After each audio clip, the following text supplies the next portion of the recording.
Saya wartawan, Bang. Ya, kalau saya tidak kenal, saya akan tanya, Anda itu punya nggak ID card-nya sebagai dari media, sehingga Anda itu bagian dari wartawan pers. Kalau nggak ada, saya mungkin tidak mau diwawancarai, atau begitu sebaliknya. Itu kan berarti ID itu kan menentukan, betul ya? ID seorang wartawan itu menentukan. Kalau misalnya tiba-tiba tidak ada ID, saya diwawancarai satu, berarti saya membenarkan bahwa dia adalah membenarkan seseorang yang tidak mempunyai ID card sebagai wartawan, tapi saya akhirnya membenarkan dia menjadi wartawan. Saya salah juga jadi.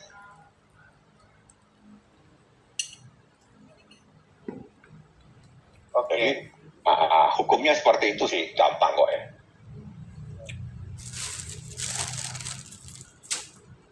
Lalu saya telepon yayasan, kasihan kalau dia telepon saya tidak angkat, paham ya?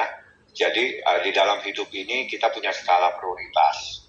Artinya ini kan bisa saya hold ya, wawancara tadi kan bisa saya hold untuk sementara.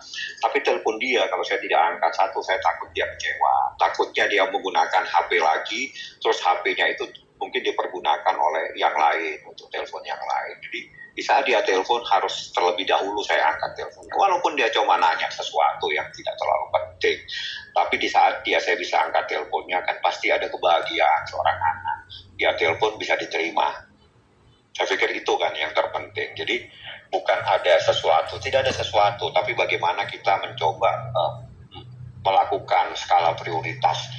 Dia tidak punya HP, dia tidak bisa berkomunikasi dengan siapapun juga melalui alat komunikasi. Tapi di saat dia menggunakan alat komunikasi, berarti dia meminjam dengan rumah istimewa tersebut.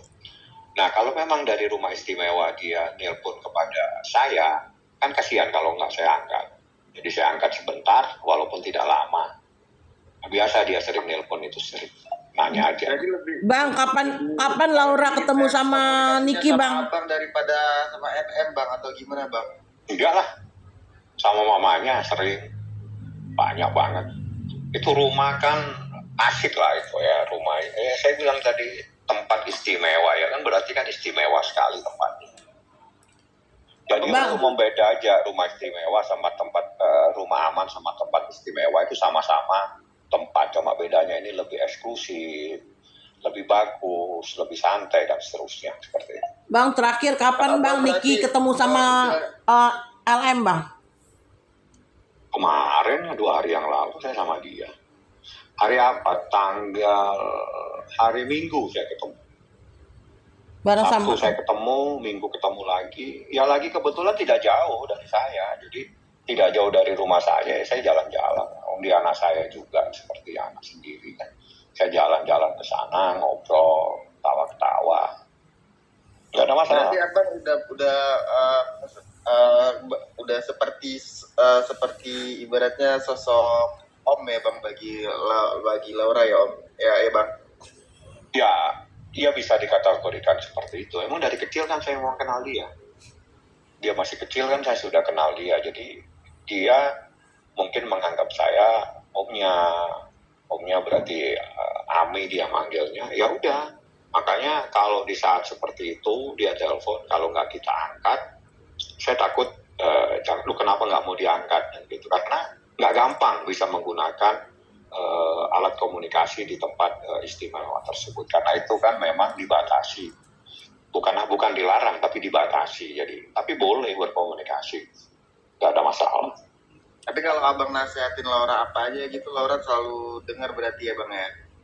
Karena ya kita jadi nggak apa-apa, kita ngobrol-ngobrol santai-santai, tidak pernah saya membahas urusan hukum, saya membahas urusan kemanusiaan, urusan ibadah dan seterusnya.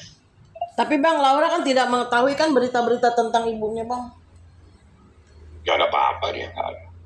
Saya nggak tahu ya kalau dia lihat-lihat di media sosial. Saya nggak nanya-nanya seperti itulah.